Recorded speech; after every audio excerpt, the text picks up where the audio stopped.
बंगाल की बात की तो हाँ। मुझे कुछ चीज कहना है। जैसे कि बंगाल में ना ऐसे क्या है कि बंगाल की महिला बहुत पहले से एम्पावर्ड है। जैसे कि हुँ, कादम्बिनी गांगुली, मैंने मुझे पता नहीं कि सरिता जी ने इनके नाम सुना है या नहीं। भारत की सबसे महिला डॉक्टर, पहली महिला डॉक्टर भारत की कादम्बिनी गांगुली बिलोंग्स टू वेस्ट बंगाल। हुँ, सबसे महिलाओं के लिए सबसे पहली कॉलेज बंगाल में हुई थी, बेथुन कॉलेज। फिर बेगम रोकेया ने बंगाल की महिलाओं को शिक्षा और अधिकार के लिए आवाज उठाना सिखाया। फिर ननीवाला देवी ने स्वतंत्रता आंदोलन में संघर्ष का प्रतीक बनकर दिखाया। और हुँ, कनक मुखर्जी ने ग्रास रूट वुमेन मूवमेंट को राजनीतिक शक्ति में बदला।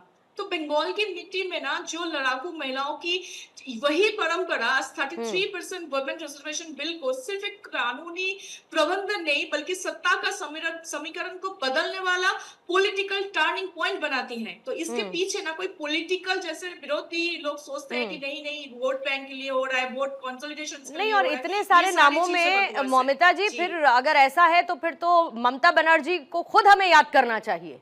और आप याद करिए कि कैसे लेफ्ट के शासन के खिलाफ जब वो सड़कों पर नंगे पैर चलती जी, थी, उनको तो उनकी ये ताकत देखकर बिल्कुल। आरएसएस की जब एक पुस्तक हाँ, इनॉग्रेशन में वो दिल्ली आई थी, आरएसएस के लोगों ने उनको सम्मान स्वरूप आरएसएस की माँ हुँ, दुर्गा कहकर हुँ, सम्मान दिखाए थे। हुँ, ये बात अभी लोग स्वीकार नहीं करते हैं, एडमिट नहीं करते, वो अलग बात है। ठीक पर है। जैसे ममता बनर्जी को हम जब वो हुँ, लेफ्ट फ्रंट सरकार के खिलाफ लड़ रही थी, ठीक है। उस टाइम पे उनका जो ताकत हमने देखा था वो बहुत कम लोगों में हुँ, है। देखिए, हुँ, राजनीति चिंता अलग हो सकती है, आइडियोलॉजी अलग हो सकती है, पर जब किसी ने, कोई भी इंडिविजुअल का जो ताकत है उसको तो हम डिनाई नहीं कर हुँ, सकते है ना। हुँ, हुँ, पर ममता बनर्जी को बंगाल का लोग क्या कि वो जो हुँ। विरोधी नेत्री थी, वही वो ठीक जगह है उनके लिए, क्योंकि ठीक जब वो है। सुप्रीमो और एक बन गई आम है भाषा में बिल्कुल, और एक कई आम साल भाषा में देखिए पहले। ये भी कहा जाता है। देखिए, मैं कहूंगी पूर्णिमा जी की इंदिरा गांधी ने वुमेन लीडरशिप का एक सिंबॉलिक एग्जांपल दिया था बहुत सालों पहले। लेकिन फॉर्मल वुमेन रिजर्वेशन बिल का लेजिस्लेटिव कोई फ्रेमवर्क उनके दौर में नहीं आया था। हुँ, और इसके इंस्टीट्यूशनल पुश हम 1990s के बाद देखने को मिलता है। ठीक है।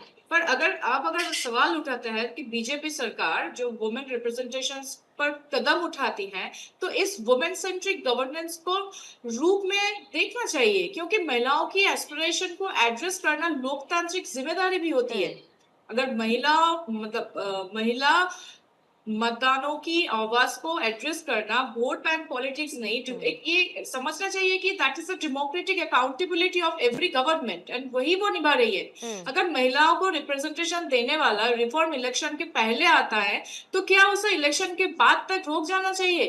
क्योंकि डेमोक्रेसी में पब्लिक मैंडेट के पहले ही तो पॉलिसी क्लैरिटी देना रिस्पॉन्सिबल पॉलिटिक्स है। हुँ, मेरे हिसाब से तो वही लगता है। सो वोट के पहले महिलाओं को पॉलिटिकल रिप्रेजेंटेशन देना राजनीतिक टाइम हो सकता है, लेकिन उससे महिला सशक्तिकरण का महत्व कम नहीं होता है। ठीक तो है। जब हम ऐसे बातें करते हैं ना, कि मतलब मुझे तो हुँ, लगता है कि इसको लेके भी हमको पॉलिटिसाइज नहीं करना चाहिए कि हुँ, टाइमिंग क्यों ये है, टाइमिंग हुँ। क्यों वो नहीं है।